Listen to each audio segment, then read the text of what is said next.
Merci beaucoup d'être là. Vous le savez sûrement si vous êtes là. Ce soir, on reçoit Quentin Sagnier, CEO et cofondateur de Devialet. Je vous propose de l'applaudir pour lui souhaiter la bienvenue.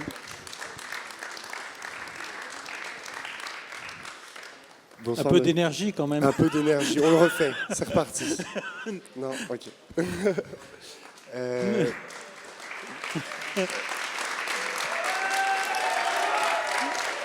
Voilà. Alors, Monsieur Sagnier, j'imagine que... Ouais. Quentin ? Ouais, plutôt. Quentin, ouais. J'imagine que tu as été habitué à raconter ta vie et ton parcours à des assemblées innombrables Non. dans des pays différents. Je vais me permettre de faire une toute petite introduction de 2 minutes et tu me corrigeras après si j'ai tort.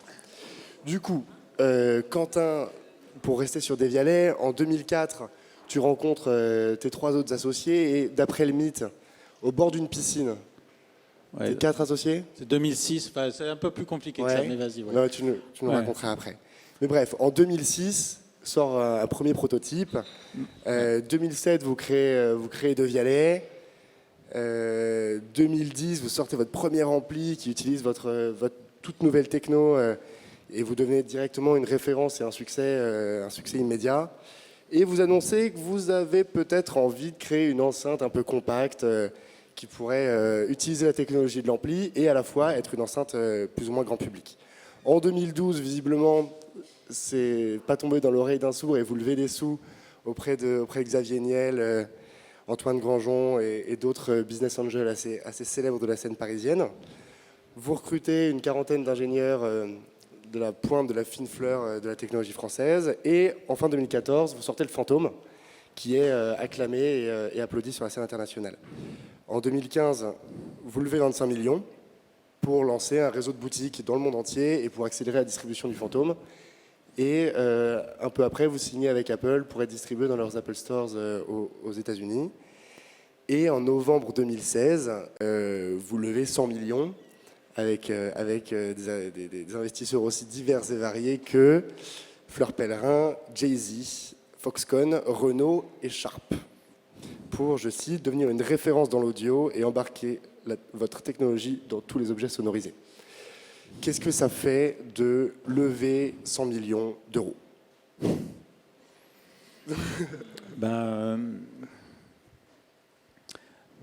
Ça fait partie du parcours depuis le début.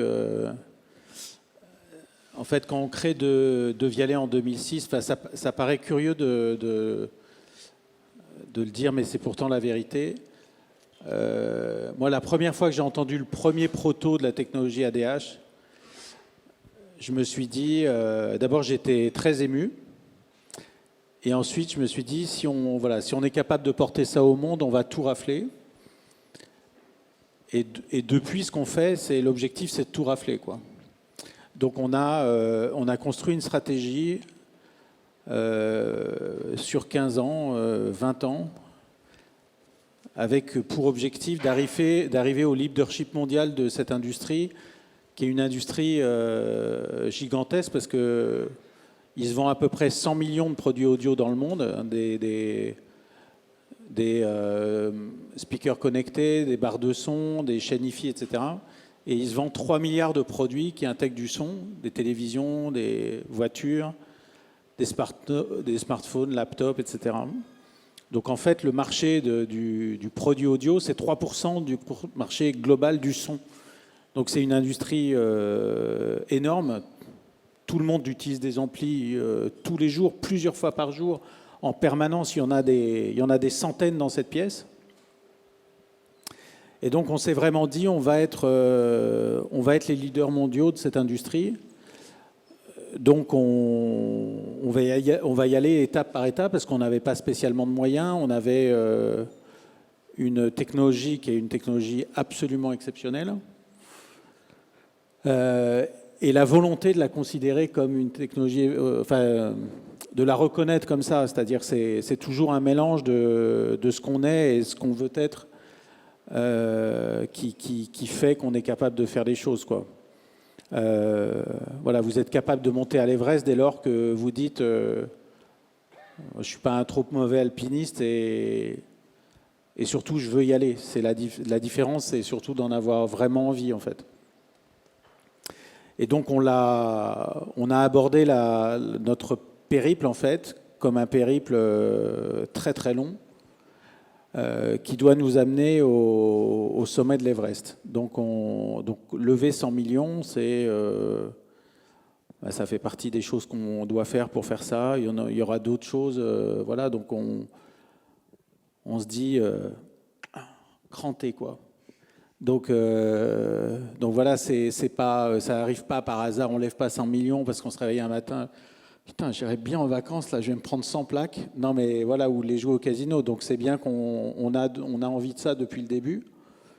Voilà, donc c'est une étape. Donc on se dit, putain, on est en train de le faire, quoi. En 2000, je suis remonté tout en bas du fil Twitter de Devialet pour voir ce qu'il disait au début. Oh là. Et le deuxième post de Devialet, c'était le 9 mai 2013. Et la phrase, c'était « One day, everyone will own a Devialet ». Ouais, ben voilà, ben tu vois, c'est exactement ça. Et c'est rigolo quand même. Ouais, mais en fait, c'est parce que, en fait, ça nous... À ce moment-là, on lance... C'est quel jour, tu dis ? 9 mai 2013. Ouais, voilà. À ce moment-là, on lance on élargit notre gamme d'amplis. Donc, on avait un ampli qui coûtait 12 000 euros. Et on élargit la gamme et elle va à ce moment-là de 4 990 à 22 900, parce qu'on a du marketing chez Devialet. Donc, mais en fait, ce qu'on a envie de dire, parce qu'on a tout le reste en tête, on a Fantôme, on a la suite, on a tout, quoi. On a les 100 millions, voilà. Donc on a envie d'hurler, putain les mecs, un jour tout le monde aura un Devialet, parce qu'en fait ce qu'on veut dire aux gens c'est soyez des pionniers, rejoignez-nous, quoi. C'est-à-dire voilà, vous qui allez acheter un Devialet maintenant, je ne sais pas si c'est une bonne campagne, mais c'était un cri du cœur, quoi.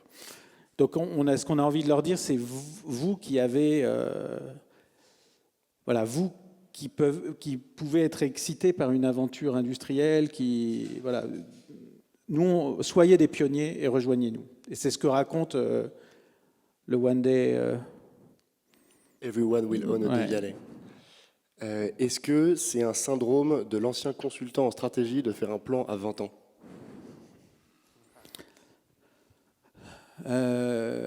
Moi, j'ai toujours été un consultant en stratégie assez atypique, hein, donc je ne pense pas que ce soit un syndrome d'un consultant en stratégie, peut-être de moi, mais moi, je voulais. Il y a un passage en fait quand tu fais ce métier-là où tu commences à être plus vieux que tes clients. Tu vois, vers 40, tu vois, il y a un moment, tu commences, et là, ça a commencé à me gaver en fait. Donc moi, j'avais envie d'une aventure industrielle. Après, ce qui est incroyablement excitant, c'est de faire un projet très ambitieux. C'est de se dire, on va faire des choses que jamais personne n'a fait. C'est ça qui est... mais c'est pas par... en fait, l'avantage, c'est que moi, je suis pas ingénieur. C'est pas moi qui ai inventé la techno. Donc, d'une certaine façon, j'ai l'impression de le faire pour quelqu'un d'autre. Et ce qui est beaucoup plus... tu vois, c'est-à-dire, ça pourrait être un acte de mégalomanie ou d'orgueil ou voilà. Mais en fait, moi, j'ai l'impression de faire un acte de générosité. Donc, parce que non, mais ça paraît idiot, mais je pense que ça aide énormément. Et l'autre chose, c'est de se dire, en fait, j'ai des associés très talentueux qui ont mis énormément de choses en termes justement de technologie, de dessin, de design dans Devialet. Et donc, tu te dis, mais c'est quoi le... Donc, il y a l'ADH, Analog Digital Hybrid, notre technologie. C'est quoi l'ADH de la stratégie pour tout rafler, en fait? Donc, moi, j'ai envie d'inventer le plus beau modèle de croissance du monde, quoi. Mais parce que c'est tellement extra de faire des trucs difficiles, quoi. C'est tellement... Et justement, quand tu es consultant pendant 20 ans, enfin j'étais entrepreneur et consultant, mais tu as un lot de frustration pendant 20 ans tel que tu as envie de dire, mais putain, un jour, laissez-moi faire, vous allez voir, quoi. Donc, ouais, c'est peut-être 20 ans de frustration, en fait. Et du coup, vous vouliez mettre des Vialet dans les mains de tout le monde, et le premier produit que vous sortez, c'est un produit qui coûte 22 000 euros. Non, le premier il coûtait 12 000. 12 000, pardon. Mais il faut voir, il y a deux vidéos très inspirantes, je pense pour n'importe qui a envie de créer une boîte. Il y a la vidéo de l'introduction de l'iPhone par Steve Jobs en 2007, je crois en juillet 2007. Il y a un modèle de ce que c'est qu'innover sur un marché. Innover, c'est résoudre les problèmes du marché, quoi. Et l'iPhone, c'est le produit qui résout les problèmes du marché. Et puis il y en a une autre en termes stratégiques qui est très intéressante que j'ai vue il n'y a pas longtemps, qui est l'introduction par Elon Musk du modèle 3 de Tesla. Et en fait, ce qu'il raconte, c'est comment, comme une petite entreprise, on peut imaginer d'un jour d'imposer la voiture électrique sur le marché. Et en fait, il parle d'une three-step strategy. Et en fait, le three-step model. Et en fait, je commence par le Roadster parce que voilà, une voiture, c'est des petits volumes et des prix très élevés. Ensuite, la Model S, où c'est des prix élevés et des plus grands volumes. Et puis j'arrive, voilà, X, voilà, au Model 3, etc. Mais c'est exactement, moi, quand je l'ai entendu, je me suis dit, voilà, c'est exactement notre modèle. C'est-à-dire se dire, de toute façon, au début, il faut aller sur un marché sur lequel tu peux pas, il fallait 25 plaques pour développer Phantom, quoi. Et il en faudra 50 ou 150 pour développer d'autres choses derrière. Donc, tu ne peux pas dire, je vais démarrer avec un produit à 500 euros et je vais être... voilà, tu as une technologie de folie, tu la mets dans un produit à 12 000 euros. Quand on a lancé le premier au début, on disait, on s'en fout d'en vendre un seul. Enfin, en termes de positionnement stratégique. Ce qu'on veut, c'est faire le meilleur produit du monde et d'être connu comme comme la meilleure techno au monde d'amplification. Et donc, ce qui nous intéressait, c'est choper des covers dans la presse spécialisée high-end audio et d'avoir des prix, quoi. Donc, on a chopé 61 prix internationaux, on a fait les covers de toute la presse. Voilà. Mais c'est ça qu'on recherchait. On voulait être connu comme les meilleurs au monde. Quand on a sorti Phantom, c'est un showcase de nos technologies. C'est-à-dire on met 108 dB, 4500 watts, enfin c'est énorme. C'est dans 6 litres acoustiques, quoi. Et on fait ça parce que ça démontre, si on est capable de faire ça, on est capable de mettre 99 dB, ce qui est déjà 3 fois ce qu'il faut pour une télévision, dans un truc qui est 20 fois plus petit que Phantom, quoi. Donc c'est aussi un showcase de nos technos. Et en fait, tout ça, on lève aussi 100 millions aujourd'hui parce qu'on a fait Phantom comme un showcase, etc. Et ce qu'il faut voir, c'est que quand on crée Phantom, tu vois, c'est comme si Steve Jobs, il avait créé le Macintosh en ayant en tête l'iPhone, ce qui était peut-être le cas, en se disant simplement, il faut que je passe par l'iPhone pour inventer un système d'exploitation. Un jour, la souris, ça deviendra un doigt. Un jour, l'écran sera tactile, l'écran sera plat, etc. Et nous, on a en tête l'iPhone de Vialet depuis le jour où on a créé De Vialet. Simplement, pour y aller, c'est 15 ans de développement, quoi. Donc, voilà. Donc, c'est pas contradictoire. C'est un passage obligé. C'est juste qu'il faut passer par là. Et à un moment, il faut lever 55 millions, ce qu'on avait fait jusqu'à présent, puis relever 100 millions, puis devenir rentable, aller en bourse, lever 3 milliards, et enfin, tu vois, c'est ça, quoi.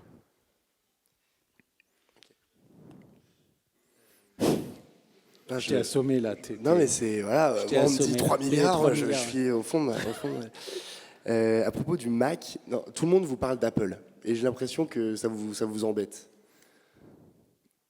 Et du coup, je me suis demandé si je pouvais vous parler d'Apple aussi. Non, on peut me parler de toutes les choses qui m'embêtent. Moi, ça ne m'embête pas, Apple, en fait. C'est...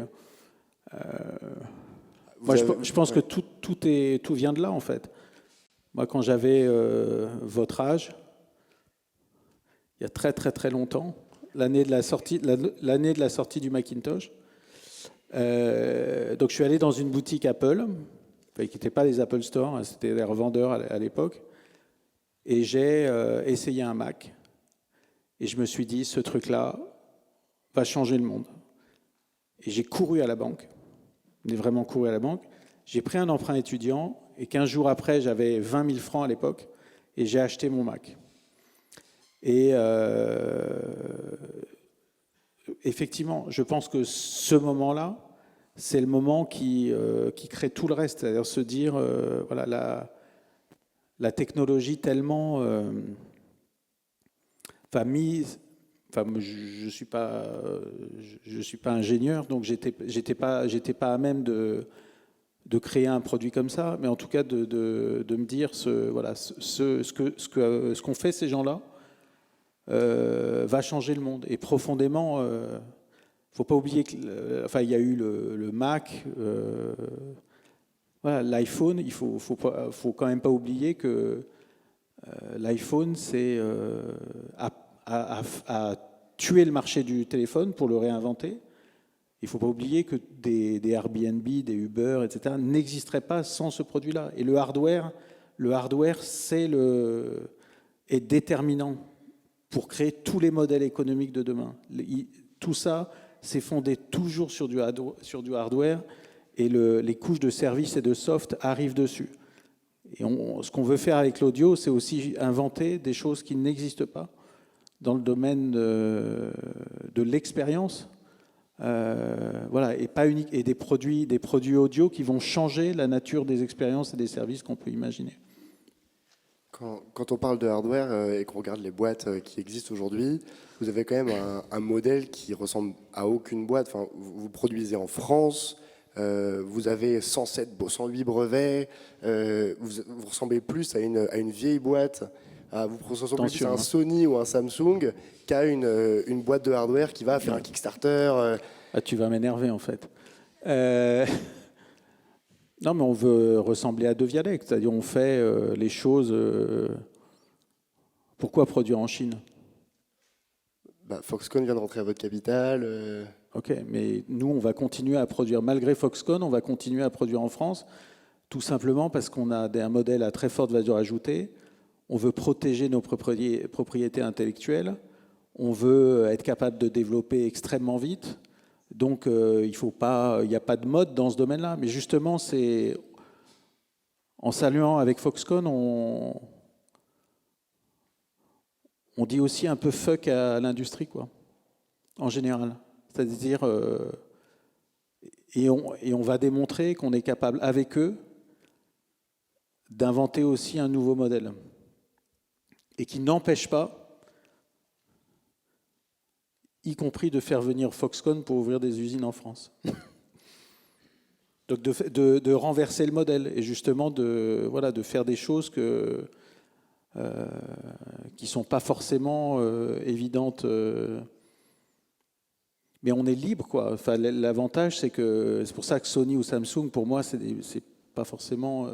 c'est des boîtes incroyables, hein, mais simplement, c'est des boîtes qui sont devenues tellement grandes que justement, on ne peut pas dire que le management est beaucoup de liberté, ou c'est des modèles tellement prégnants qui n'ont pas aujourd'hui. C'est des boîtes qui ont beaucoup de mal à se renouveler, quoi. Nous, on veut rester plus souple, quoi. On veut rester, même si on grossit, on veut rester une start-up avec une inquiétude du futur, avec une remise en cause, pas de la vision ou du projet, mais de notre façon de faire en permanence.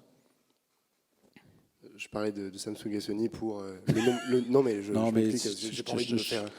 Mais pour le fait de déposer des brevets tout le temps, de protéger sa propriété intellectuelle, alors qu'il y a plein de startups de hardware aujourd'hui qui vont itérer très vite, aller très vite sur un marché, rien déposer. Mais parce qu'il y a très très peu de startups qui ont des vraies technologies de rupture, quoi.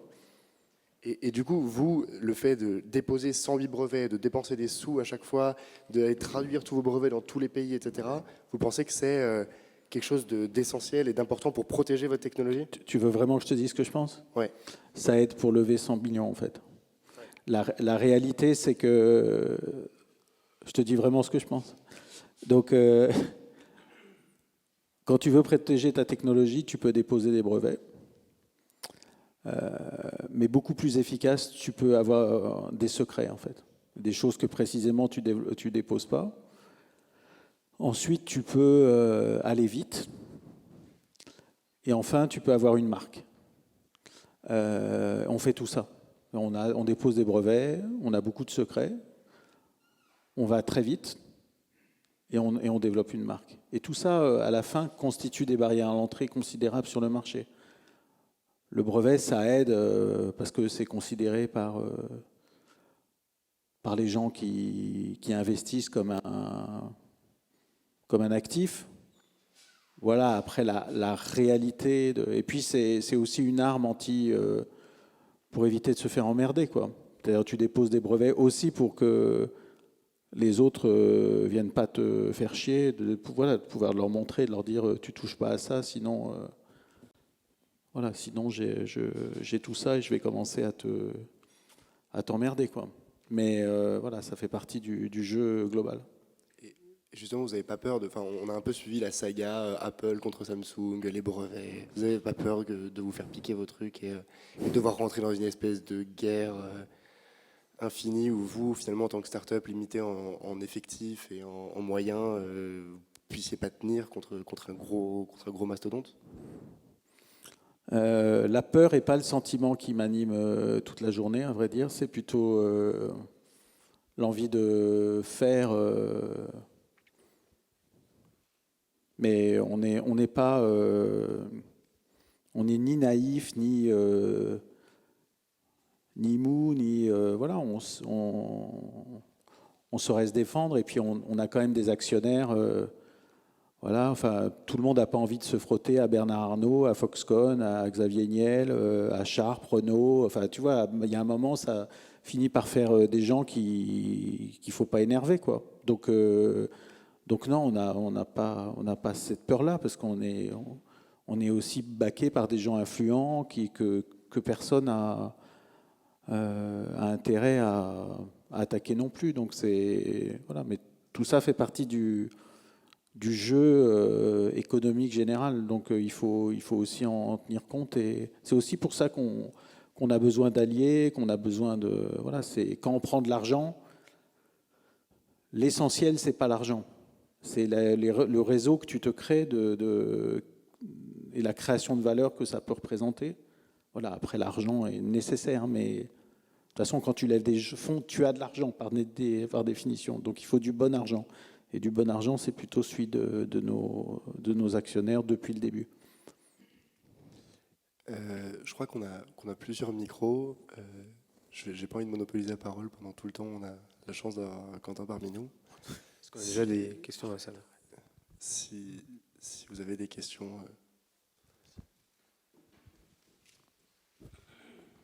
Bonsoir.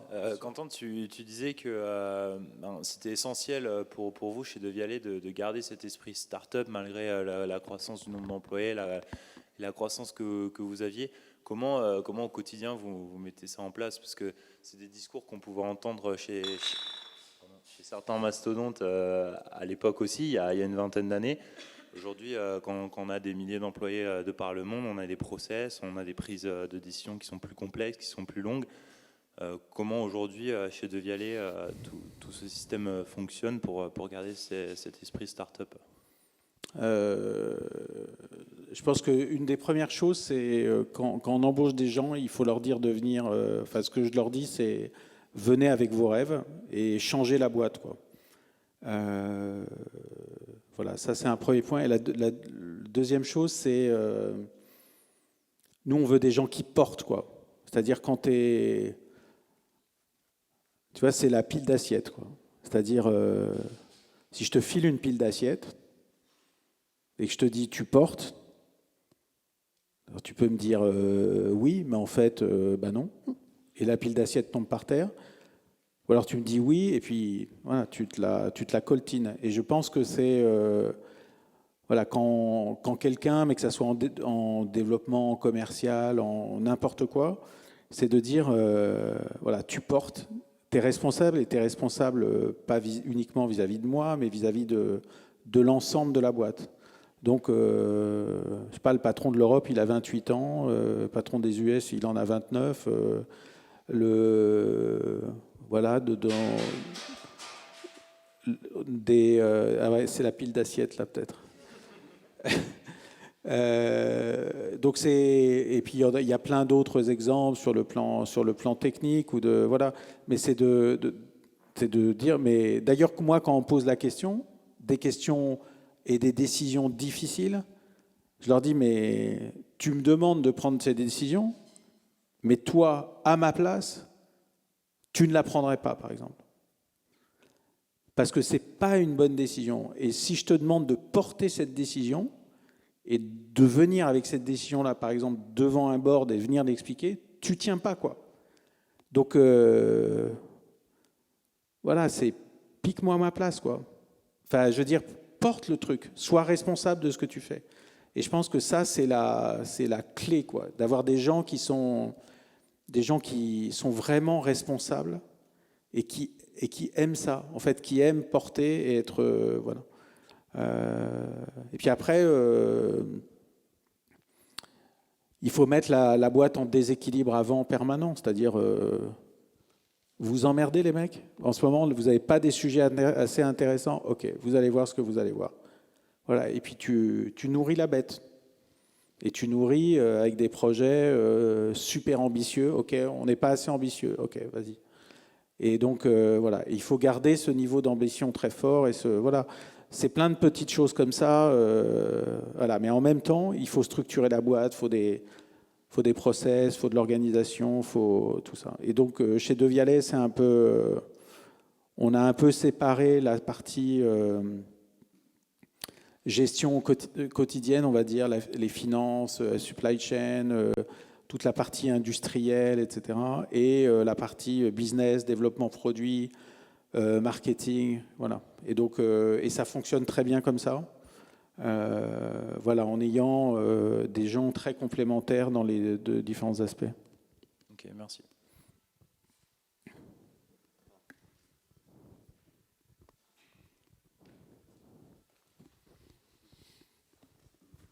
Bonsoir.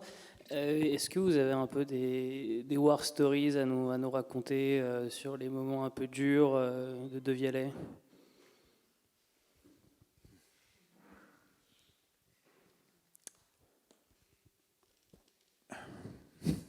C'était toujours un long fleuve tranquille. Non, ce n'est que des... C'est pour ça que je compare ça assez facilement à la montée de l'Everest, parce que je pense que je ne suis jamais monté à l'Everest, il faudra que je le fasse un jour, mais à force d'en parler. Mais c'est exaltant, jubilatoire, incroyablement difficile. Voilà, d'une dureté épouvantable, et en même temps on aime le chemin, quoi. C'est ça qui est donc forcément quand dans une entreprise comme ça, il y a des moments tu passes tout près du précipice, quoi, plusieurs fois. Donc voilà, il faut pas. Moi, je trouve que le truc le plus cruel qu'on puisse me dire, c'est vous avez eu de la chance, quoi.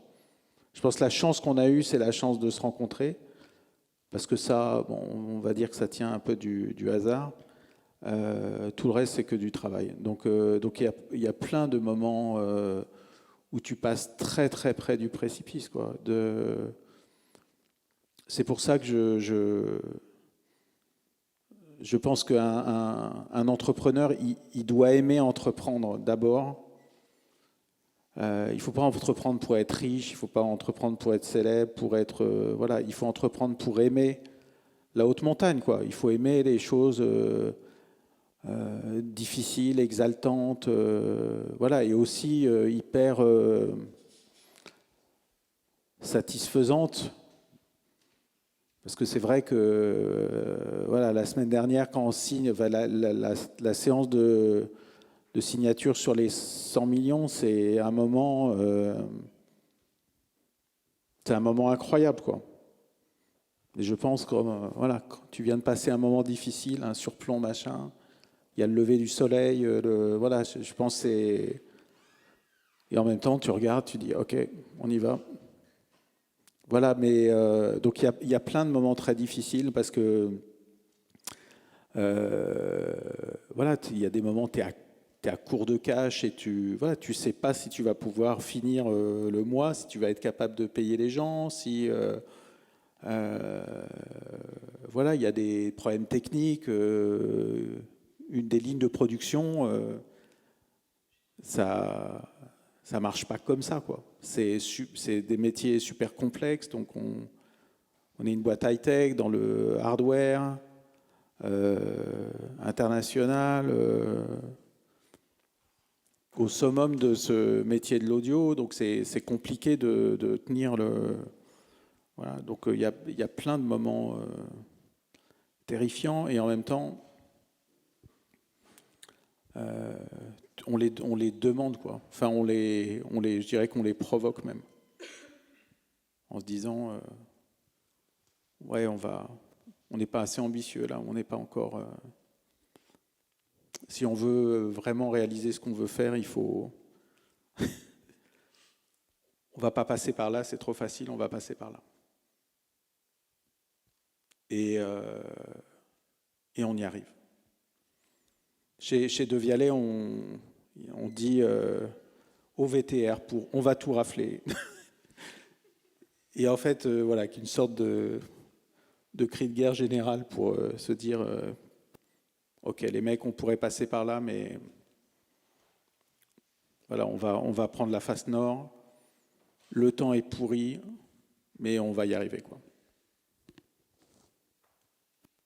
Merci.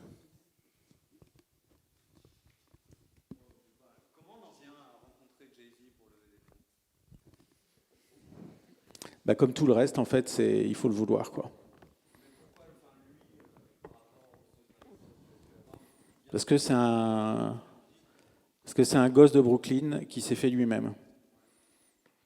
Voilà, il a tout pour être pauvre, en prison, voilà, et il invente sa vie. Et il aide d'autres gens, et il construit un empire de talent. Et, voilà, tu vas dans les bureaux de Rock Nation et tu as des gens incroyables, des personnalités exceptionnelles, de gens qui ont commencé à bosser à 15 ans et qui sont des tronches, quoi. Donc, et quand tu les vois, tu te dis, voilà, moi je veux être de cette tribu-là, en fait. Donc, voilà, c'est comme ça. Et après, en fait, c'est assez marrant parce que on travaillait avec Tidal, qui est une boîte norvégienne. Donc, on est allé les visiter à Oslo. Pendant qu'on les visitait, ils se faisaient racheter par Rock Nation. On leur laissait un fantôme chez eux. Pendant ce temps-là, nous, on essayait dès lors qu'on a su ça, on a contacté Rock Nation à New York, qui nous répondait pas. Et je pars à Los Angeles, je rencontre des gens, je leur présente le fantôme, qui tombent amoureux du truc, des investisseurs, hein, des gens qui financent des jeunes pousses, donc qui n'étaient pas dans notre cas, mais ils tomberaient de dingue, ils nous donnent leur carnet d'adresses, tous les plus grands noms de la musique de Los Angeles. Donc les deux associés nous fait, voilà, et on rencontre un par un tous les plus grands studios, Sony, Universal, voilà, et Rock Nation. Je suis dans le bureau de Jay Brown, qui est le CEO en fait de Rock Nation à Los Angeles. Je lui présente le fantôme, il est comme un fou, et pendant le rendez-vous, il reçoit un mail de Jay-Z qui rentrait d'Oslo, qui a dit « J'ai vu ce truc-là à Oslo, il faut que tu rencontres cette boîte-là ». Et donc, il prend son téléphone, il appelle New York et il dit « Je les ai dans mon bureau, vous prenez rendez-vous ». Voilà, mais ce que je veux dire, c'est, tu peux dire ça c'est de la chance, mais en fait rien de tout ça n'arrive sans qu'on ait travaillé, quoi. On est allé à Oslo, t'es allé en Oslo l'hiver, voilà, on a rencontré les mecs, on a bossé des semaines avec eux, on est à Los Angeles, pas un hasard, on rencontre ces gens-là, c'est pas un hasard, le produit fait le job, quoi. On a créé Phantom pour que quand tu appuies sur play, tous les gens te disent ok, on va bosser ensemble. On l'a fait pour ça, on l'a fait. je répète, c'est un showcase de nos technologies, quoi. Donc voilà, et après, chez Rock Nation, on leur dit, nous, on veut créer une love story avec vous. On veut créer quelque chose.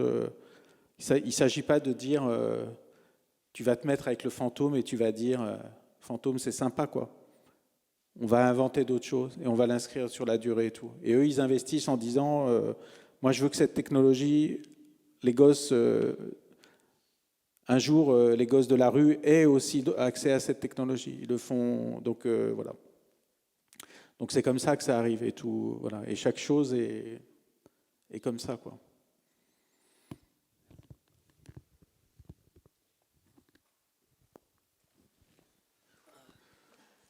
Bonsoir. Si vous êtes dans la même logique de développement que Tesla, à quand le modèle 3 de Devialet? L'équivalent du modèle 3? Un jour.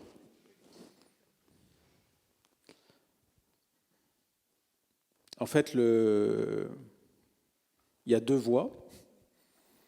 Il y a la voie des produits Devialet et puis la voie des technologies Devialet embarquées dans d'autres produits. Donc il y aura des choses, mais je peux pas. Voilà, ce que je pourrais te dire, c'est la vie est trop courte pour se passer d'un fantôme, quoi.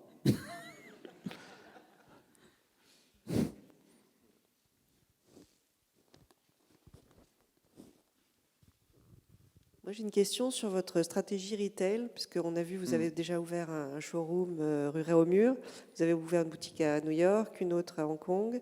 Donc, est-ce que c'est quelque chose que vous allez accélérer et développer plus fortement, ou est-ce que vous tâtez le terrain entre le deal Apple, vos propres boutiques et éventuellement d'autres modèles en e-commerce? On n'est pas très tâteur chez Devialet. Non, on va développer nos boutiques en propre. Donc, l'objectif, c'est d'être présent sur des grands hubs mondiaux, New York, Los Angeles, Hong Kong, Singapour, Séoul, Tokyo, Berlin, Londres, Paris. Donc, d'ouvrir des boutiques, de densifier avec des réseaux de ce qu'on appelle des immersive rooms, qui est des cabines acoustiques qu'on installe. Il y en a dans les Fnac à Paris, il y en a à Hong Kong, on va en ouvrir à New York, etc. Pour moi, c'est une évidence avant même de créer Devialet. Tu ne peux pas créer une marque si tu ne maîtrises pas ta distribution. En particulier, tu peux vendre un produit valorisé qu'à partir du moment où tu es capable de faire vivre l'expérience aux gens de manière maîtrisée, quoi. Mais on vend 50 fois plus dans nos outils de distribution que dans d'autres. Voilà, c'est pas 20% de plus, c'est 50 fois plus, parce qu'on fait vivre l'expérience aux gens et qu'on est capable de maîtriser absolument tout. Voilà, donc on a ouvert la première boutique rue Réaumur, n'est-ce pas Clément, qui était là, au tout début en 2011. Et à l'époque, on n'a que le des premiers à vendre et c'est très compliqué. Donc, depuis qu'on a Fantôme, etc., c'est le modèle. On sait que le modèle, il est duplicable et on va l'accélérer fortement. C'est aussi pour ça qu'on lève de l'argent. Bonsoir. Alors, si on rêve très très loin et que les technologies permettent de créer un son incroyable, mais aussi de générer le silence et de le maîtriser, est-ce qu'on peut imaginer que demain, Devialet permet de réduire les nuisances sonores aériennes, par exemple? Alors, la nuisance sonore que fait l'avion, en fait, il y a... Je pense que... Enfin, je ne sais pas précisément sur ce sujet-là. Réduire les nuisances à l'intérieur de l'avion, je pense que oui. Puisque ça, c'est des sujets sur lesquels on commence à travailler. Réduire le bruit de l'avion à l'extérieur, je ne sais pas. Après, les combats qu'on veut mener, nous, c'est C'est plus permettre à des gens qui n'entendent pas d'entendre ou des choses comme ça. Voilà, plutôt. Donc en parallèle de... Voilà, donc c'est peut-être créer des bulles de silence dans des voitures, des avions, des automobiles. Et plutôt après permettre à des gens qui n'entendent pas ou qui entendent mal d'entendre. Parce qu'on est convaincu que plus que la vue elle-même, le son est un vecteur émotionnel énorme et que voilà, pouvoir rendre ça à des gens qui n'y ont pas accès, c'est excitant, quoi.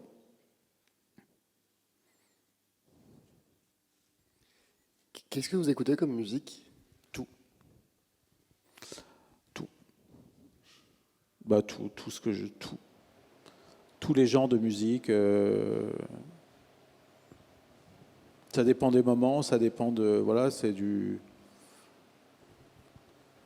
classique, du rock, du rap, voilà, ça dépend des périodes, des moments, Je pense que quand on aime, moi je suis pas musicien. Voilà, je pense que quand on aime la musique, on aime toutes les musiques, quoi. On aime, de plus en plus. Contrairement à ce que vous pouvez croire, je suis né dans un monde dans lequel le rock existait déjà, par exemple. C'est quoi le rock? Ouais, c'est des vieux trucs, non mais. Et vous étiez un grand fan de musique au moment de créer Des Vialets? J'aime l'émotion, en fait. J'aime vivre des choses fortes, en fait. Donc la musique procure ça, en fait. Donc voilà. Après, pas musicien, pas vraiment audiophile, voilà, passionné de tech et de la vie. Et comment on vous a convaincu de vous embarquer là-dedans au tout départ?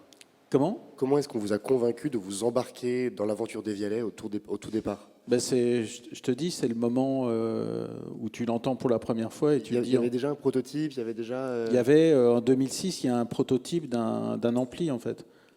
C'est une carte électronique dans une caisse en métal. Hein, tu sais, c'est... Voilà, et là, tu te dis... on va construire un grand rêve, quoi. Mais c'est assez curieux parce que j'en ai jamais douté, en fait. C'est ça qui est... Et en fait, quand je me dis on est en train de le faire, mais en fait, on est en train de le faire et en même temps, je suis pas étonné, enfin, ce que je te disais tout à l'heure. C'est-à-dire, bah ouais, on lève 100 millions, bah oui, puisque de toute façon, on va en haut de l'Everest, donc si t'as pas levé les 100 millions, comment t'y vas, quoi? Donc, il y a une forme d'intense obligation, quoi, quelque chose comme ça. Je suis ici. Moi, je suis là. Vous citiez Elon Musk et Steve Jobs, qui sont des génies du produit, mais qui ont construit leurs empires en exigeant l'impossible de leurs collaborateurs. Qu'est-ce que vous attendez? Qu'est-ce que vous exigez de vos équipes? Qu'est-ce que vous ne tolérez pas? Quel niveau de responsabilité vous leur mettez sur les épaules? Sur la responsabilité, je pense que je l'ai dit, totale, quoi. Enfin, voilà. Après, je pense que... Moi, je pense qu'on est beaucoup plus efficace en étant extrêmement enthousiaste, extrêmement joyeux, extrêmement volontaire et en donnant beaucoup de responsabilités aux gens plutôt qu'en leur tapant sur la gueule, quoi. Donc, moi, j'ai envie qu'on construise des choses dans la joie, dans le plaisir, dans le sentiment d'accomplir quelque chose. Enfin, c'est déjà assez dur comme ça pour qu'en plus on tabasse les gens. Donc je pense que c'est pas nécessaire, en fait. Je vois les gens qui travaillent le plus chez De Vialet et qui font des trucs absolument incroyables. C'est des gens qui ont le sourire toute la journée et qui s'éclatent, voilà, mais vous n'avez même pas à leur demander, quoi. Ils arrivent le matin et vous en dites, tiens, je t'ai préparé une surprise, viens voir, quoi. Et ils ont bossé toute la nuit pendant 3 jours et ils ont fait un truc démentiel. Et qu'est-ce que tu veux dire, voilà. Et voilà, le travail n'est pas une punition divine, quoi. C'est un. Non, mais voilà, on s'accomplit aussi là-dedans et les gens ont des ressources qu'ils ne soupçonnent même pas. Enfin, vous avez tous des ressources, vous n'imaginez pas un niveau de ce que vous êtes capable de faire.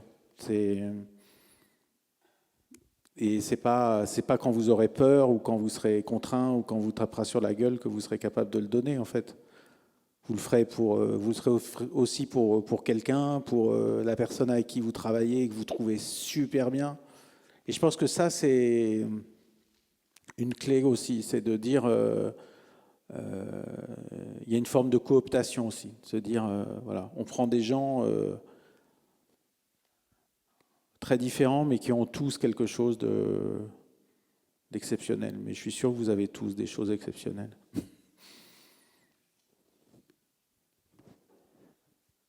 Bonsoir.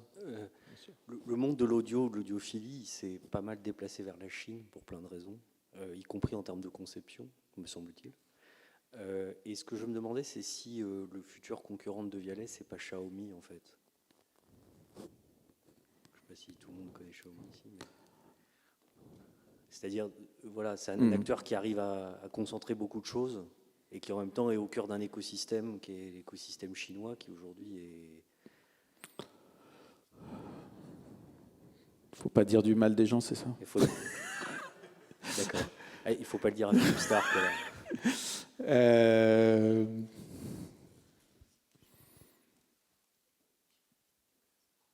En fait, le marché de l'audiophilie, enfin, proprement dit, c'est un tout petit marché à l'échelle mondiale.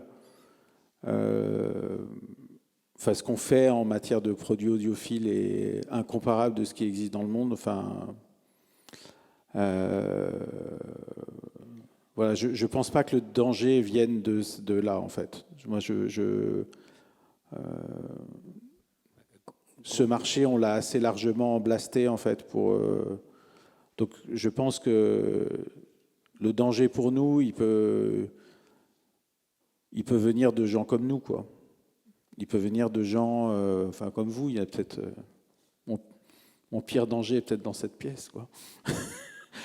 Mais c'est plutôt ça, c'est-à-dire de gens qui vont arriver avec une technologie encore supérieure, avec voilà. J'espère qu'on aura la lucidité de les racheter avant pour les mettre dans l'équipe, quoi. Mais je suis pas inquiet ça viendra pas de l'audiophilie, ça viendra pas de ce monde-là, quoi.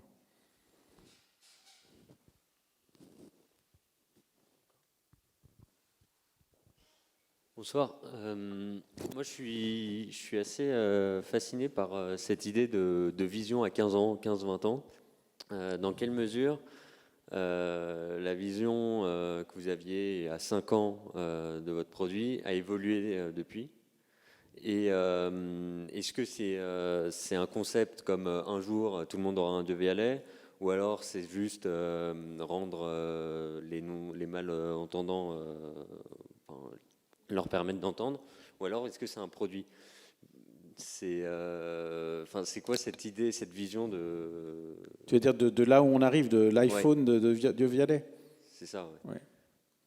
Et par rapport à ça, en quoi finalement toutes les technologies autour influencent cette vision? Parce qu'aujourd'hui, la réalité virtuelle peut totalement changer avec une idée de son en 3D ouais, enfin, quelle est l'influence un peu de...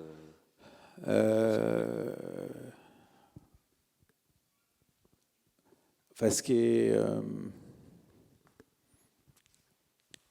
la vision n'a pas changé, c'est ça qui est assez incroyable, en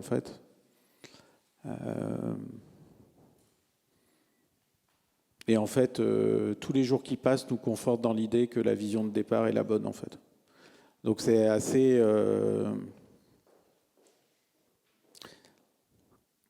Mais tu vois, quand tu vois la... Je me souviens il y a très très longtemps, donc c'est en 91-92, 1901. Donc j'étais consultant en stratégie et à ce moment-là, je travaille pour le groupe Alcatel. Et je suis avec le patron de la division mobile. À l'époque, Alcatel, c'est le grand acteur mondial. Ils viennent acheter ITT. Enfin, c'est vraiment le grand acteur mondial des télécoms. Et la question, avec le patron de la stratégie et le patron de la division mobile. Et la question, c'est est-ce qu'il faut équiper les réseaux de télécommunications mobiles avec du 2 watts ou avec du 8 watts? Et en fait, avec du 8 watts, tu as le téléphone dans la voiture, et du 2 watts, tu as le téléphone portable dans la poche. Et les deux, donc évidemment, moi je dis, mais le téléphone portable, à l'époque, il n'y en a pas, hein, quasiment pas. Donc je dis, le téléphone portable, c'est l'accès à l'ubiquité. Donc c'est je suis là et ailleurs, tu peux me joindre à tout moment. Donc évidemment, il faut faire un réseau dans lequel on va faire des cellules qui vont permettre d'avoir des téléphones portables dans la poche, sachant qu'à l'époque, ça n'existe pas. Et eux, de soutenir, mais non, ce que veulent les gens, c'est une antenne sur le toit de leur voiture pour montrer qu'ils ont un téléphone portable. Mais tu comprends bien que, tu vois bien que dans un cas, enfin, j'étais pas le seul, mais voilà, tu as une vraie vision qui est simplement du bon sens, quoi. C'est pas forcément génial. Et de l'autre côté, tu as... Ben, je sais pas, c'est stupide, quoi. Enfin, forcément, c'est valable 2 jours, mais une fois que tout le monde a une antenne sur sa bagnole, par définition, ça n'a plus de valeur. Et ce jour-là, il reste quoi? L'ubiquité, mais c'est trop tard, tu as loupé le réseau. Et en fait, Alcatel est parti sur le mauvais réseau. Donc, je n'ai pas réussi à les convaincre à l'époque. Et Alcatel est parti sur le mauvais réseau. Et ça leur a coûté leur position mondiale, globalement. Pendant que Nokia et Sony Ericsson, 2 entreprises qui ont disparu plus tard, qui ont eu un sursis, ont eux développé les bons réseaux. Et non seulement les bons réseaux, mais les bons terminaux, etc. Donc, la vision, elle est bonne quand elle est assez simple, quoi. Qu'elle repose sur des choses qui sont liées à la nature humaine, à des... Voilà. Et donc, dans ces cas-là, elle vieillit pas. Elle sent, tu vois, l'ubiquité, ça reste vrai aujourd'hui. Et c'est quoi aujourd'hui les freins à l'ubiquité avec un téléphone portable? C'est que il faut le charger. Donc la durée de la batterie, c'est la présence des réseaux, c'est des choses comme ça. Et tout ce que tu vas pouvoir faire qui va faire que tu n'auras même pas besoin de trouver une prise électrique ou de pouvoir utiliser des réseaux de toute nature. Tu vas pouvoir utiliser un réseau Bluetooth 4G, machin, enfin plein de choses. La lumière, ou voilà. Tout ça, ça va me permettre. Forcément, ça a de la valeur pour le marché. Forcément. Après, il faut être dans le bon tempo, quoi. Il faut être dans... Voilà, il faut être... Si tu dis, c'est le téléphone...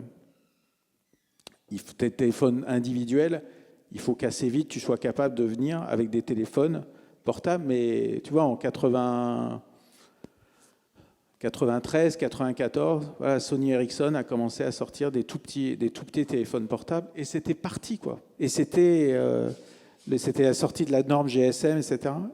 Voilà. Et il y en avait qui étaient sortis du marché simplement parce qu'ils croyaient qu'en se disant ouais, ce qu'il faut, c'est une antenne sur le toit de la bagnole, ils croyaient qu'ils faisaient du marketing, quoi.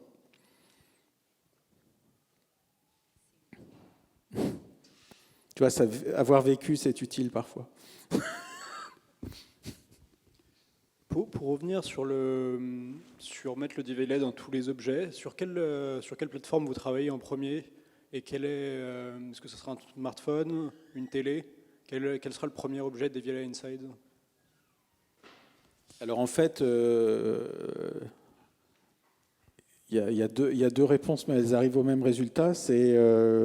La première chose, c'est, je peux te dire, là où les gens écoutent, en fait, le plus de la musique, voient des contenus, etc., c'est dans leur voiture ou sur leur télé.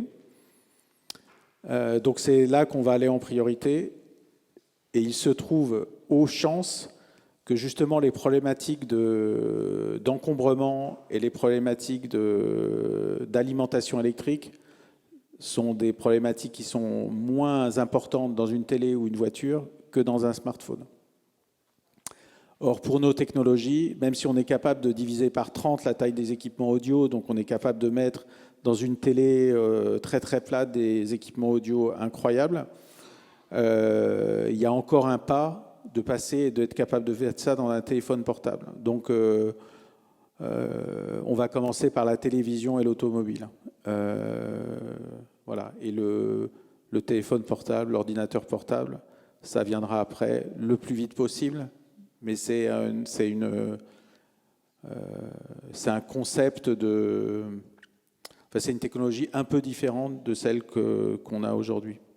Voilà, on travaille déjà dessus, on est déjà en développement, mais ça met un peu de temps, quoi.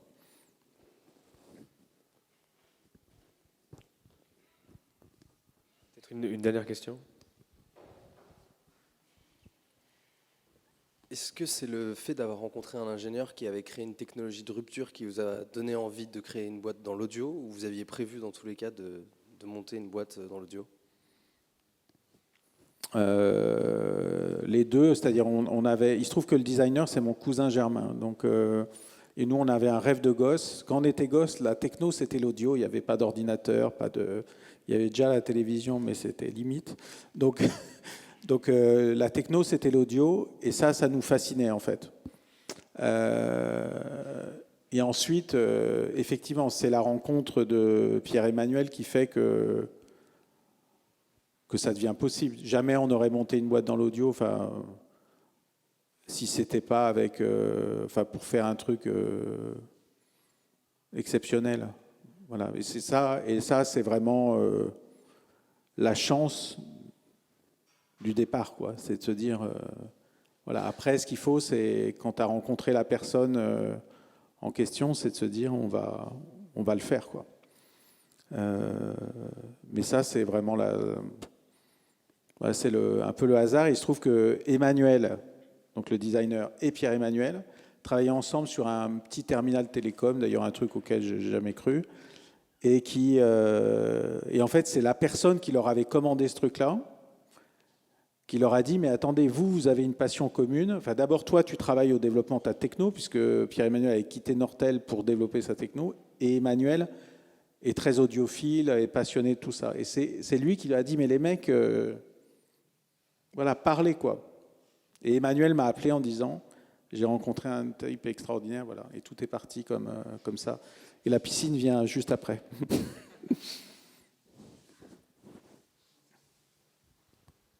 Merci. Quentin, merci beaucoup pour ces quelques minutes. On va pouvoir continuer à discuter, je pense, autour d'un festin de choix. Merci beaucoup au wagon, en tout cas. Merci.